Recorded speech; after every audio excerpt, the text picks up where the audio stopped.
Good morning, I'm Angelo Castro III. I'm Angela and we are the Castros. And August 1. Yeah, August 1. It's a Thursday morning.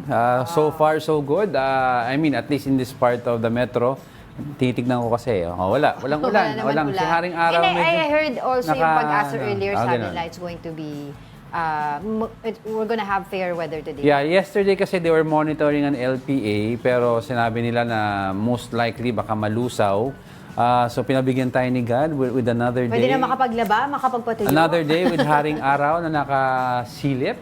Exactly. Ako mga nag-aabang, kung mag-aaway kami ngayon, ewan ko na lang. Basta kung sadyain kong kontrahin ang aking asawa. Yan basta ano lang siya kontrabulate.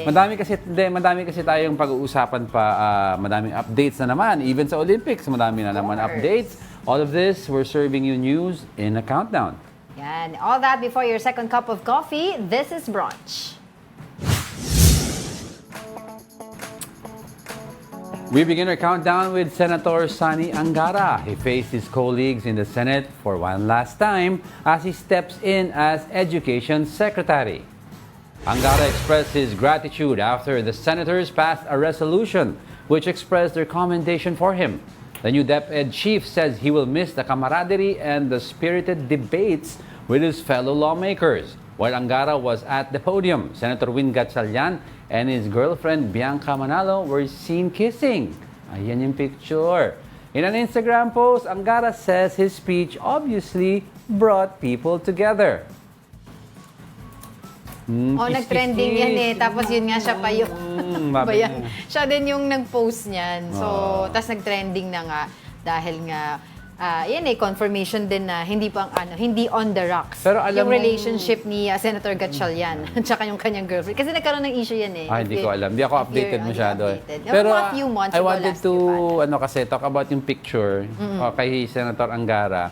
Seeing his white hair makes me feel old. Kasi alam mo naman noon, si Senator Angara nung bago-bago pa lang sa politika. Di ba? Mga maverick senators ang tawag sa kanila. Black hair, mga slim, di ba? Parang naalala mo yung mga Spice Boys ng congressmen? Yes. Sila Senator Mig Zubiri, I think Chis Escudero, Cayetano, yung mga grupo nila. Di ba ngayon, all of them have white hair. So ganun talaga ang buhay. At least tumatanda tayo. Pero yun nga, yung itsura ngayon ni Secretary Angara, mukha na talaga siyang secretary. Sabi kasi ng mga tao, yung mga secretary, mani-differentiate mo daw from yung mga senators. Kasi Ito mga groundwork kasi yung mga secretary, nakikita mong hindi nakabarong, mukhang pagod, may eye bags. Yung mga senators naman, mukhang pagod pero naka-brush up, naka-tuck in, diba? Senator Shiny Escudero shoes.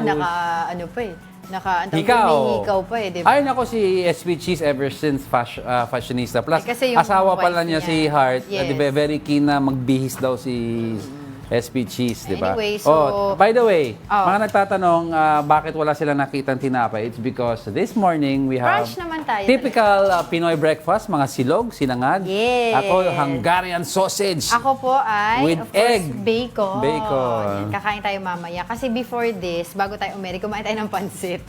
Sa medyo pusok pa. Bago ng Pero pansit, dito- kumain tayo ng pandesal. Bago ng pandesal, uminom ng kape. So marami po kami kinakain bago pa lang magsimula. Alright, sige, let's continue with our countdown. Landing at the 9th spot is the 2025 midterm elections. The Commission on Elections, or COMELEC, reported that at least 4.8 million voters have registered for next year's polls. Based on their latest data, the total number of voters is expected to reach 68 million. Calabarzon has the highest number of voter applications with around 800,000, while the Cordillera Administrative Region has the lowest number with 64,000 voter applications. COMELEC also said it has simplified the reactivation process of deactivated voters. They can obtain their forms for reactivation from COMELEC offices or from their website.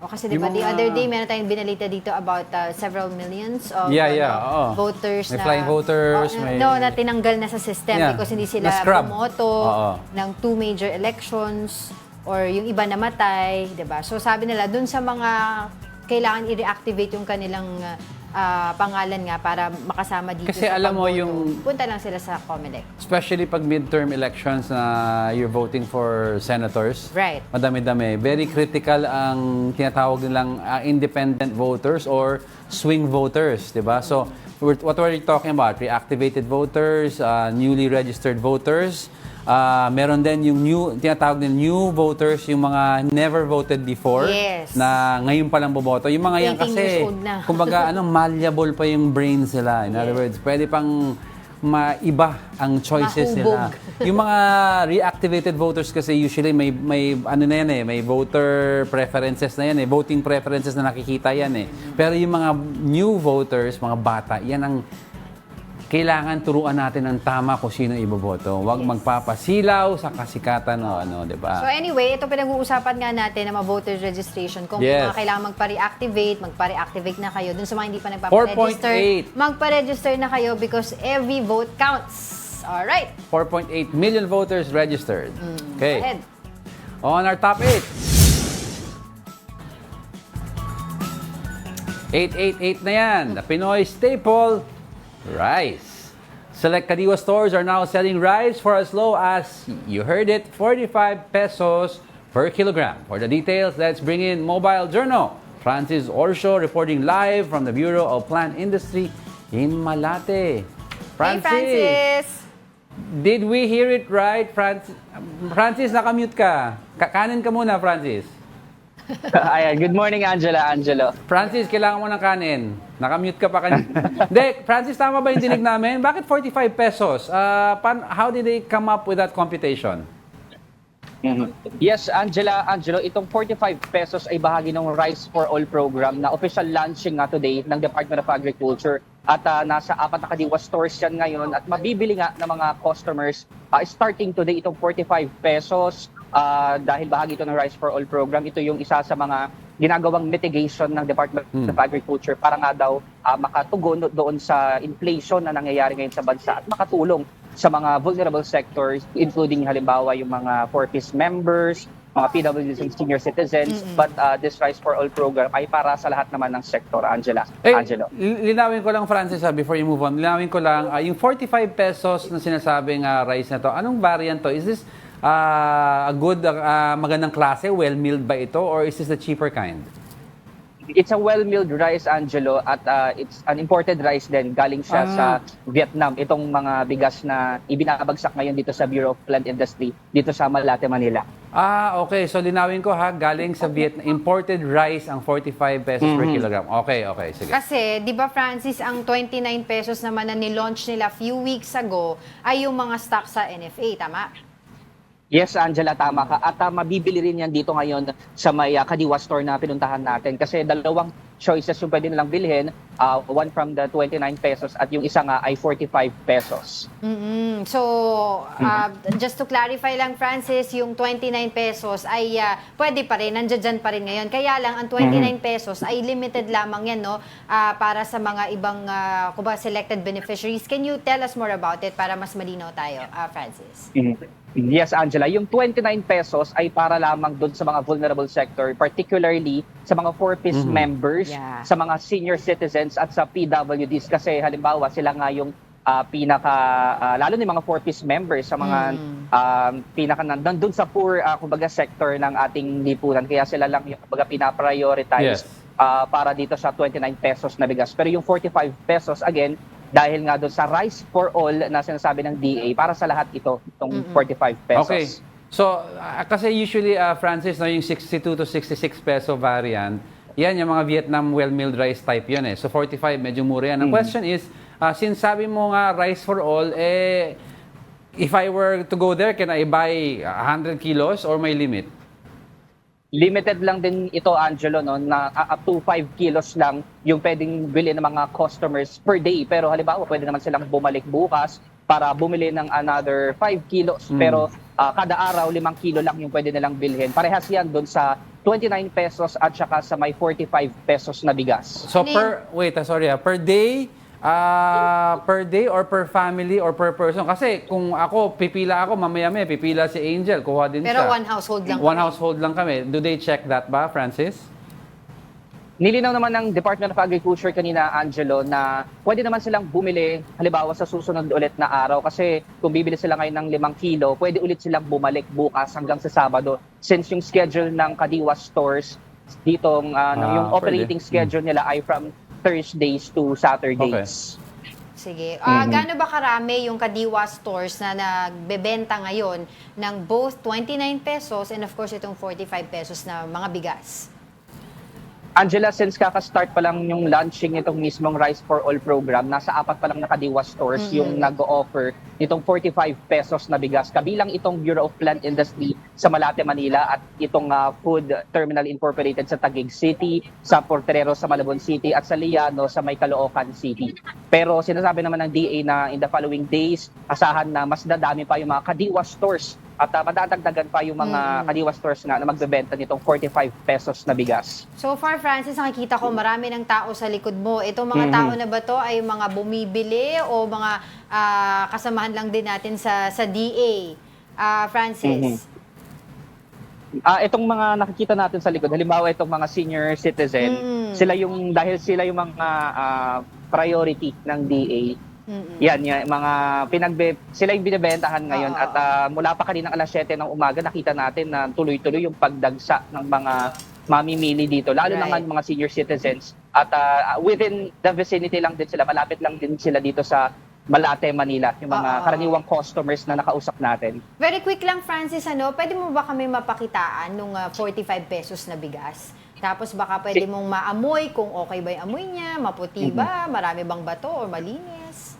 Diba? Just para lang may idea kami, anong itsura nitong 45 pesos na bigas. Kung well-milled rice ba talaga yan? Lalapit tayo dito. Itong nakikita natin, ito yung 45 pesos na bigas.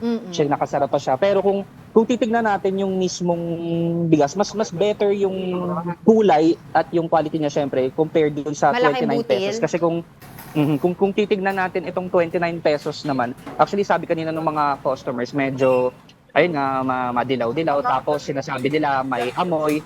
Pero bibilin pa rin nila syempre kasi nga mas mura tsaka mas affordable compared dun sa presyo ng bigas sa market. Oo. Alright, sige. Maraming salamat sa iyong oras. That was our mobile journal, Francis Orsio. Hindi ba pwede buksan pala yung bigas nakabuhol na eh. Tapos hawak-hawakan mo, di ba? So, Alright, sige. And the so-called Davao Group is now facing drug smuggling charges filed by former Senator Antonio Trillanes. We are just getting started, mga kapatid. More of our top 10 news when brunch returns. Keep it here on One News.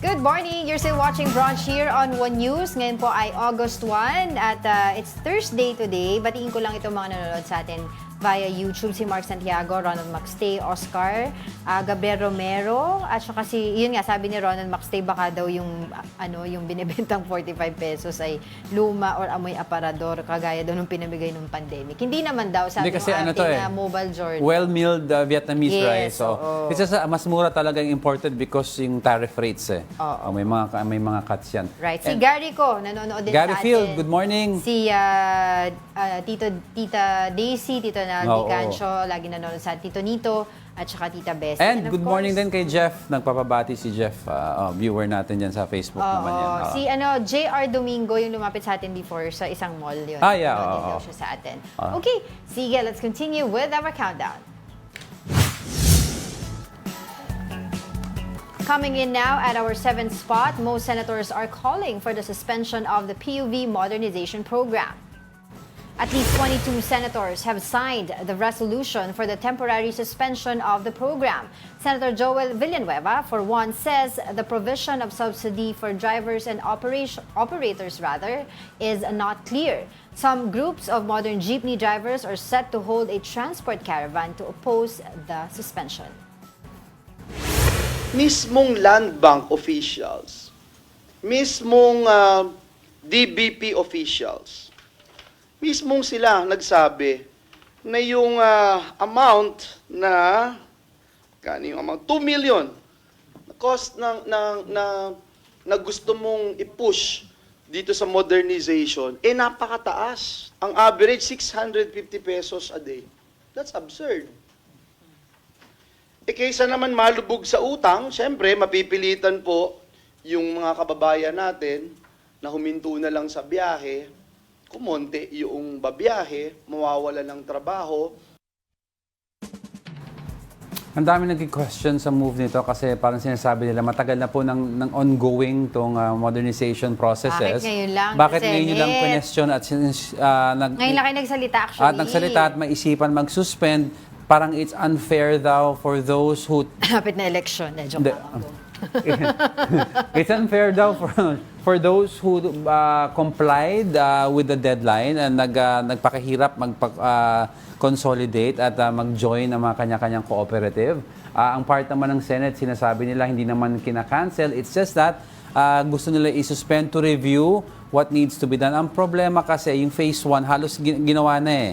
Diba? So, siguro in the meantime, why don't we review IRR of the colorum who did not comply? Diba? Ano ba ang ruling mo dito? And then let's review about the routes muna. Baka ano yung ilan pa ang kulang. Kasi baka based sa, kunyari, ilan ang colorum natin, ilan ang hindi nag-comply. Sabihin mo na 30,000 kunyari. Let's take a look at the routes. Ilan ba ang kulang sa mga route? Okay, sa mga colorum, sa 30,000, we will give you a chance. Kailangan namin at least 15 from the 30,000 para mapunuan yung routes. Pwedeng ganun, pero yung to outrightly suspend, all of a sudden, when the others have complied. Yun nga sinasabi ng iba ng mga nakapag-comply na sila ay magkakaroon naman ng strike kasi paano naman daw It sila is unfair. already move forward. Sumunod na sila eh. Pero yun nga, ang sa akin naman, ang okay magkaroon ng modernization program basta hindi mahuhuli yung mga karamihan sa atin ng mga jeepney drivers because yan ang nagiging reklamo ngayon, di ba? Of course, okay, maganda yun, magkakaroon sila ng sweldo, magiging maganda sa environment, mas maayos yung magiging sasakyan. Ang problema kasi, yung mababaon sa utang, yung mga jeepney drivers, dahil nga sa kakailanganin nilang pagkuha, pagpapagawa nga nitong modern jeepneys, na nung before that, ay pinupush nga nila itong parang minibus. So, nagkaroon lamang, ito yung nakita ko lang observation ko, nagkaroon lang ng suggestion ito sila Elmer Francisco na pwede naman pala maging modernized and then we can still retain the look of yung traditional jeepney natin. Tapos mas mura pa dun sa sinasabi nila. Now, DOTR are saying na hindi naman namin nililimitahan yung pag-modernize sa foreign manufactured jeepneys only. Meron din naman. Pero before that, hindi naman clear na yun ang hindi pala kanilang nililimit, meron lang silang parang recommended partners.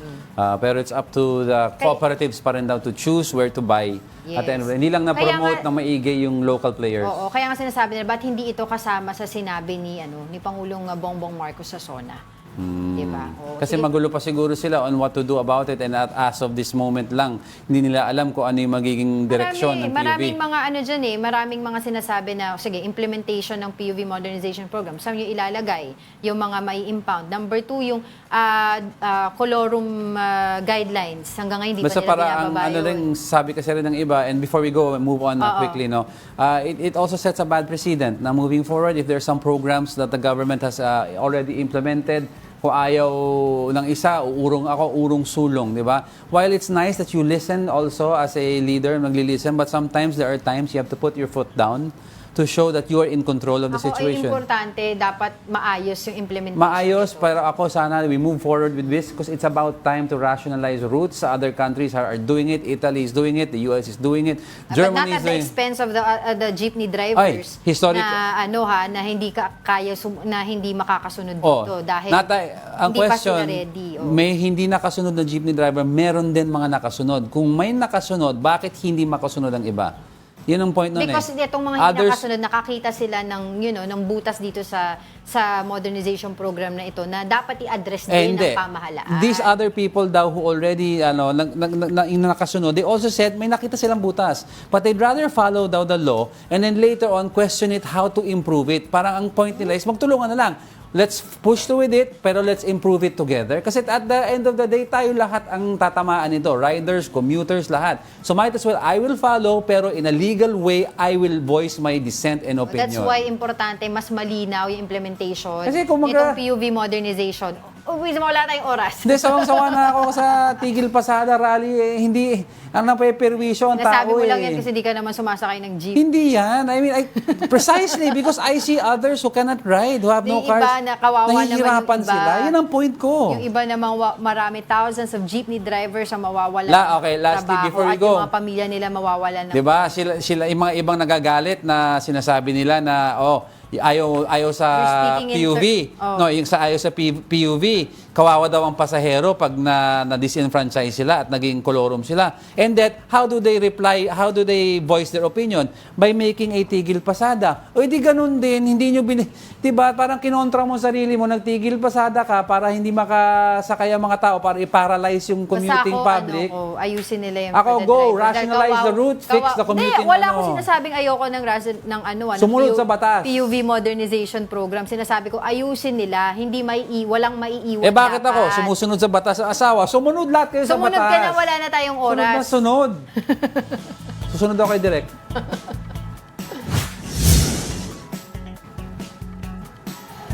Still hot in the studio, and at the sixth spot is the recent flooding in Metro Manila. The Department of Public Works and Highways, or DPWH, aims to mitigate the flood in the National Capital Region by 70 to 80%. In a House hearing, DPWH Secretary Manuel Bonoan said they will continue finishing the flood control project that has been in process since 2012. DPWH admitted the project's progress is still at 30%. Bonoan added that he is unsure if the project can be finished under the Marcos administration. Hindi naman siguro lahat. Hindi naman siguro lahat. I think we'll try to maximize whatever we can under this administration. Actually, yun ang pan ni Presidente sa amin ngayon that we'll try to maximize actually whatever we can do now under the remaining years of this administration. Yan, so 2012 na-delay yan. It's because when it was implemented sa 2012, it took 3 years pa before they started the project because they were looking for engineers who would go on board, plus yung mga architects were devising a master plan for Metro Manila. Ilang taon na yung master plan na yan? No, 3 years. 1 billion a day. 1.4 No, wait billion lang. a day. Wait lang. And yet, we are still submerged in floodwater Wait lang. pag nagbabaha. I'm not making campaign with any. I'm just explaining. I'm not saying you make 2012 na implement under the Pinoy administration to. 2015, engineers were on board. A plan was devised. Ang problema, from 2015 up to this point, wala pa rin. Wala. We're at Tapos 30%. every time na nagkakaroon ng baha dito sa atin, ay nagkakaroon ng Senate hearing para hanapin kung nasaan yung mga yan, kung paano ginastos yung mga flood control projects na yan, yung mga budget na ang mahal-mahal. Tingnan mo, sabi nga ni Senator Amy Marcos, 1.4 billion a day. Kung i-check mo yung budget na yan, sana punta. Pero yung Diba? ano Mas malaki nga yung mga parang budget clarify ng kanina flood ni control. Secretary, iba-iba daw yung computation kasi there's computation from DPWH, iba pa yung nasa MMDA, iba po yung mga grant from the foreign At governments. the end of the day, nasaan na? Hindi ko alam, ba't ako tinatanong mo?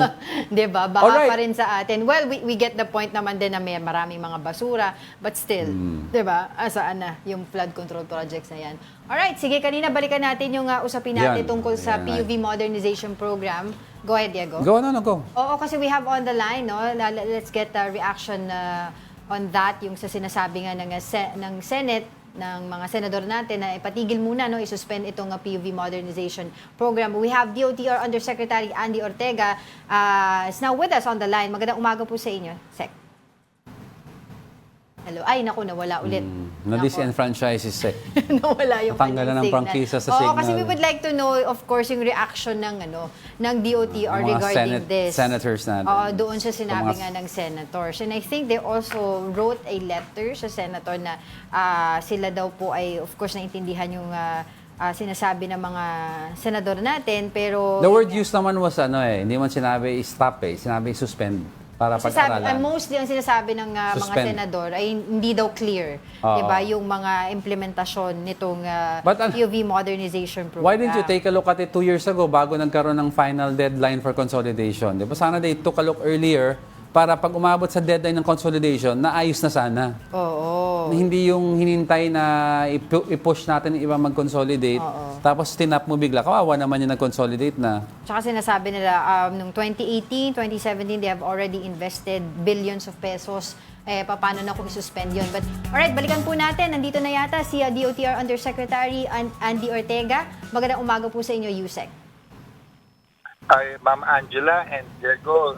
Good morning. Good morning po sa inyong lahat. Yes, Yusek, thank you very much for joining us. Medyo mainit yung usapin na ito. What is your reaction po about yung tugon ng Senado calling for the PUV-MP suspension?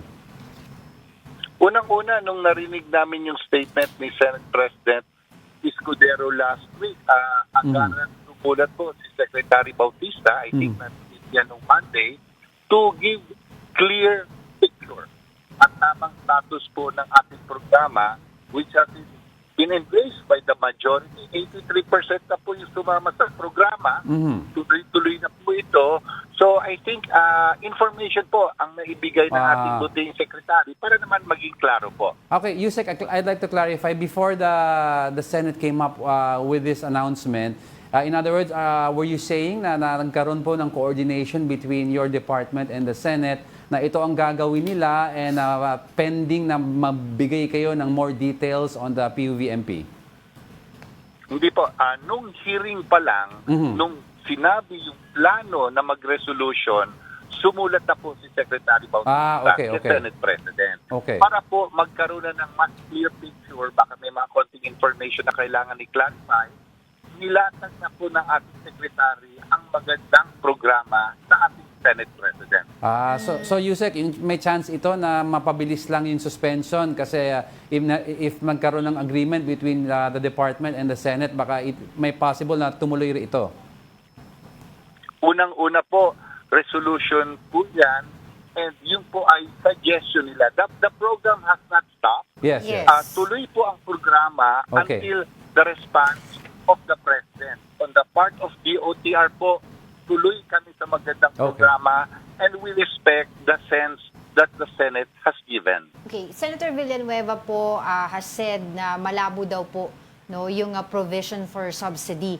Isa po yan sa mga rason kung bakit niya po sinasuggest na isuspend nga po itong PUV modernization program.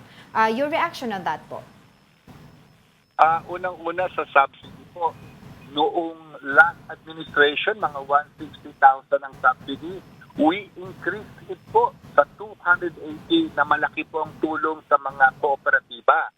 This year and next year po, humihingi po kami muli ng tulong sa ating Kongreso, sa Senado, for them to give a bigger amount, a bigger subsidy po para mas matulungan natin yung ating mga sector that we buy modern vehicles. So it's really a matter of the Senate, Congress helping us para po matulungan natin ng totoo yung ating po mga transportation sector. Yusek, what happens po? Let's say for example, natuloy nga po itong resolution ng Senate na isuspend po itong PUV modernization program. What happens po?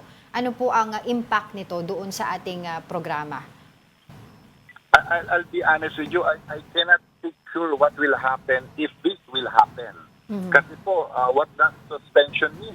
Malaki pong salita yun and malaki pong implication yun. Kaya nga siguro po, if you've noticed the past days, halong lungkot at galit ang nararamdaman ng sektor ng transportasyon. In fact, they plan to have an action, mass action this coming Monday. So, hindi po, it's a big question mark what it means. Sa parte po namin dito sa DOTR, ang marching order po ever since ng Pangulo is ituloy. We have to pursue this because we know this is good for our commuters.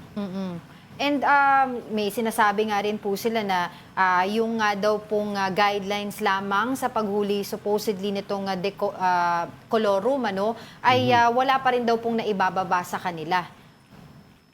When you say guidelines, in fact, ang maganda nga dito, even without the final guidelines, kusa na pong hindi bumabiyahe yung mga hindi nagko-consolidate, which is a good sign. It is an acceptance by them na hindi sila pwedeng bumiyahe kasi naman hindi sila nag-consolidate. On the part naman of the government, we are not here to parang punish them or harass them because we are in a world of democracy and fairness. So siguro po, the transition after the April 30 deadline is a success dahil walang gulo sa kalye, but we have to respect the majority and we have to respect yung mga ayaw sumama naman po.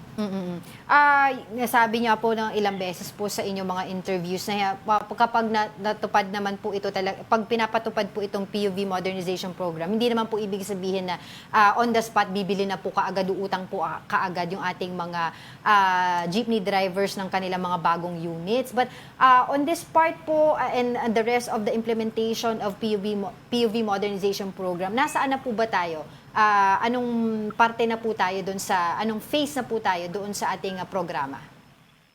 Yeah, successfully done po yung first part, which is consolidation.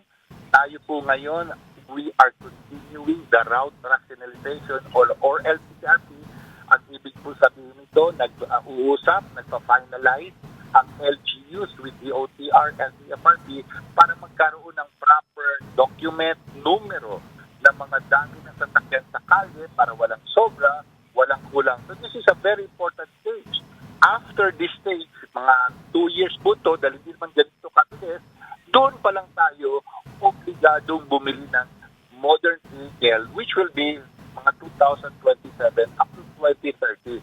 So this is a program that is well studied, but maraming kailangan ayusin para po mas maging maganda. But I think the stopping or suspension, mas maganda po, like what has been happening, ituloy while we are talking to improve. That, for me, is the formula which is best for this program.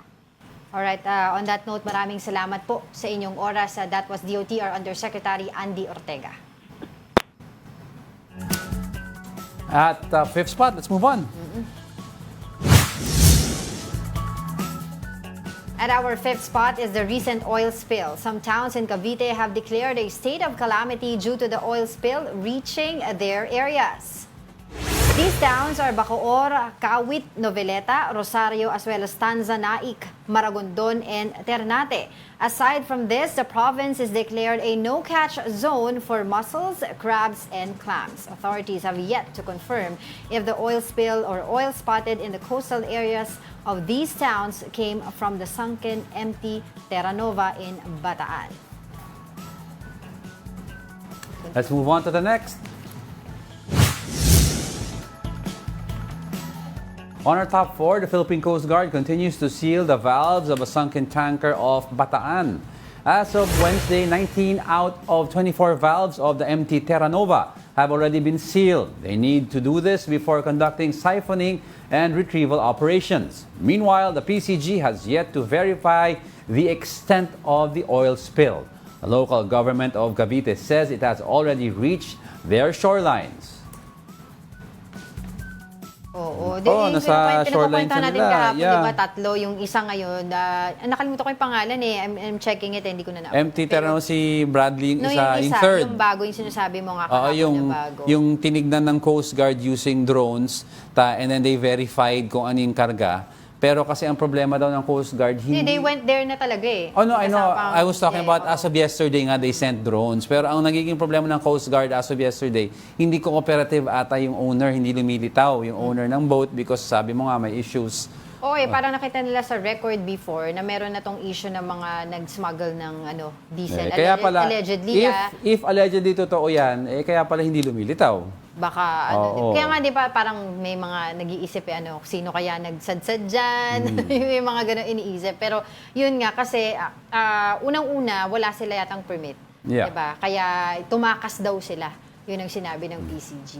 So titignan natin kung itong ang mga oil spill na to meron kinalaman dun Ayun, sa tignan mo, Terra Nova. oh. Yan yung sa Cavite. Yung sa Cavite Sa Cavite yan. ba yan? Tama ba, Direk? Yeah. Oo. So- diba? So 19 out of 24 valves, Bataan yun. Bataan.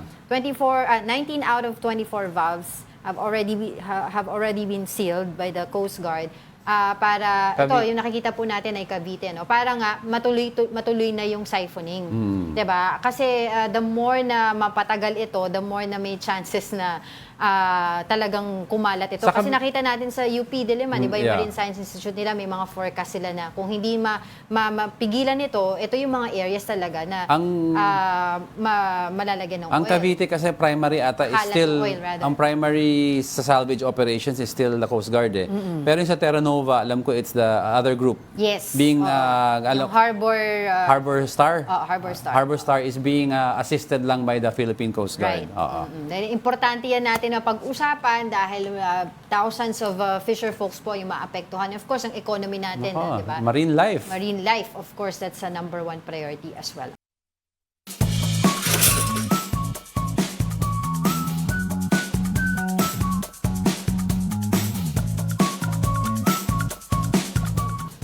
Welcome back. You're still watching Brunch here on One News. Ikaw na. Mina Benyales nanonood sa atin. The rest of our Jessie Bless Mendez, Cash fam. and Carry family. Hola, good morning. Go. Okay. Tied at the second spot are Michael Yang and Alice Guo. The House of Representatives ordered the arrest of the former President Rodrigo Duterte's economic advisor. The arrest warrants stem from Yang's absence in the recent hearing on the 3.6 billion pesos worth of shabu confiscated in a warehouse in Mexico, Pampanga last year. The warehouse was owned by Empire 999, the company that has an incorporator connected to Yang. The house is currently working with the Bureau of Immigration and the Department of Foreign Affairs to track Yang. He already flew out of the country for Dubai. Kasi maaaring lumipat-lipat na rin siya eh. So, kapag ka merong ganyang alarm, it will now provide us information kung saan nagta-travel ito because he will be using definitely his own passport. Meanwhile, the Philippine National Police or PNP accepted the challenge of arresting Guo within 2 weeks. Senator Jinggoy Estrada earlier warned the PNP of slashing their budget for next year if they fail to capture the suspended Bamban mayor. Gagawin po ng PNP ang lahat ng makakaya po nila within our powers and authority to bring Mayor Alice Guo and others to the jurisdiction po ng Senate. All right, next. Eto na. Our top story for today is the drug charges against the so-called Davao Group. Former Senator Antonio Trillanes IV filed the cases in connection with the 6 billion peso drug haul in 2017. Here's the report.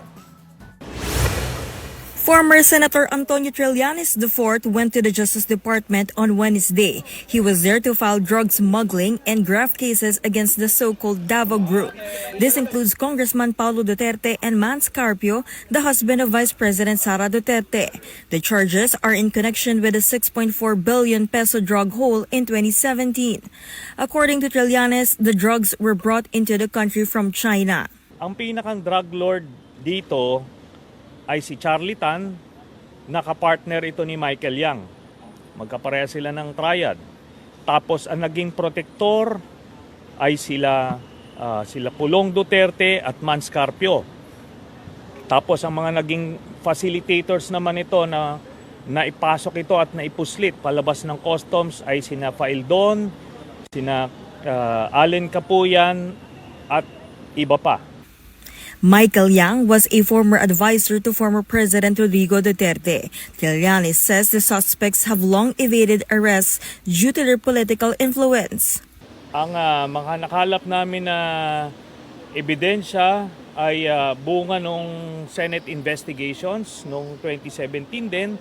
Pero ito yung mga pinilit na pagtakpan nung Duterte administration nung sila ay nakapwesto pa. Kaya ngayon, nakahanap tayo ng magandang pagkakataon na mag-file nitong kasong ito. In response, Congressman Duterte says Trillanes should bring the case to the court. Pulong maintains that he is innocent and that he will be cleared of the charges. Trillanes says he will file more charges against the Dutertes in the coming weeks. For News 5, Camille Samonte, We Are One News. Okay. So yung sinasabi nga dito ni former Senator Trillanes, si Charlie Tan, yung pinaka-drug lord. Yun yung kanyang allegation. Yes, na ang kapartner nito ni Charlie Tan is si Michael Yang. Michael At Yang. kailangan natin kung sino si Actually, matagal Michael Yang. na binabanggit ni Senator Trillanes to Yes. before pa ng panahon Oo. ng admin ni Rodrigo Duterte. Tapos Oo. ang protector daw nito nila Michael Yang, no other than si Pulong at saka si Man Scarpio, yung asawa ni Vice President. So yan yung sinasabi ni Vice President Sara Duterte. Yes. So yun yung sinasabi allegedly ni former Senator Antonio Trillanes IV. And if you can remember, noong 2017, nagkaroon ng Blue Ribbon Committee sa Senate. Di ba? Yung hearing na yan tungkol nga dito dun sa shabu na nakuha sa Pampanga. At dun nga nila nalaman, alam mo yung green lane? Yes, Na yes, bypass yung green lane. Kasi may green lane sa mga customs area. Bureau of Customs. Na parang in-explain pa nila ang green lane, mga nagbabayad ng special tax para ma-bypass yung pila. Mas lalo, Yun yung nangyari daw dito, sinasabi niya. Question nila yung green lane, pero parang sinasabi, nag-excuse pa yung iba. Supposedly, ang green lane kasi ginawa kung perishable yung item. Perishable kung yung perishable ang mga, di ba, imported goods na perishable na kailangan i-rush out or emergency. Shabu pala, perishable no? Kaya sinasabi ni former Senator Trillanes na dito mo makikita yung drug war under Duterte administration is fake because yung mga big fish hindi naman nahuhuli, napoprotektahan, tapos ang mga namamatay yung mga maliliit. Yun yung sinasabi ni yung mga nag-oppose sa handling ni former President Duterte na drug war are saying that the drug war was geared towards what you're saying, the smaller one, yung mga on the ground na nagbebenta. Maliliit lang. Rather than let me rephrase the word. Rather than going after the source, di ba? Yan sinabi naman ni PBBM, dapat multi-approach yan. You go after the source, save the user, jail the pusher. You go matagal ng mantra yan Pero you go after the source. At the same time, sabi niya, let's also go after those who are using. Tulungan natin sila. Kasi if you eliminate the want, yung need, mawawala. Kung nawala ang need, ayan ibebenta ng mga big fish na yan. Wala. Ngayon, out of business. si Michael Yang, di na nila mahanap. Nasa Dubai daw last time that And I he checked. was the economic advisor of former President And Rodrigo naalala mo Duterte. siya sa Pharmaly? Yes, Farmer Incorporated. Yung during the pandemic, napakalaki ng binigay sa kanila na proyekto para mamigay ng mga ang tawag dito, yung mga medical supplies, yung At mga kung hindi PPE pa- na substandard, tapos wala pa lang, parang ang lit-lit ng kapital ng Pharmaly. Kung hindi pa nahuli sa airport, nakatakas sana yung mga Pharmaly. Remember, may chartered flight na sana sila na nakaschedule. Naharang lang Nako. sila. Kanina kasi, di ba nagbasa ako ng mga medal tally, number 1 ang China, tapos Japan, tapos ang Pilipinas wala pa. Pero actually, meron ng dito sa amin, meron na daw medal si Diego. Bronze daw. Bakit bronze? Para daw sa pagsunod sa rules ni Angela. Sabi ni Gabriel Romero. Sa tindi ng pagsusunod ko sa rules, bronze ang ibibigay nyo sa Kasi akin. kumukontra ka pa rin minsan kontra bulati ka. Bronze ka pa lang. Ngayon, kapag all of my rules are followed, then you can maybe achieve gold. Hindi, pinaglalaban ko yung bayan natin. Hindi pwedeng... Alright. Hindi ko tuloy nakain hotdog ko. Gutom na ako. Si Alex Fuentes nanonood din sa atin. And of course, si Ren V na nag-agree din sa akin tungkol sa PUV modernization. Asan na yung mga fans ko kanina Wala. na nag-live stream ako? Nasabi ko magmanood ng live, kampihan Kampi ako daw dito. sila sa akin, sabi dito sa YouTube, kakampi sila Bukas sa akin. magde-dress All the ako, way. mag-lipstick and makeup. Tignan natin kung dumami rin kakampi Oy, bakit ko. ibig mo sabihin dahil girl lang ako, kaya sila kumakampi? Not because you're a girl, di ba? If you No, have... because I have the power to... The joke lang. Go na! Wala tayong time. Ay, nako. I cannot change her thoughts. Oh, okay. But sige. here, I'd like to leave everyone with a quote. When you change your thoughts, remember to also change the world. A quote from Norman Vincent Peale. Ayun, sige. And that wraps up today's episode of Brunch. Sige, ikaw Join may us gold again medal. tomorrow. I'm Angela Lorenzon Castro. And he is Angelo Castro III. We are one news, all sides, all the time. Bye!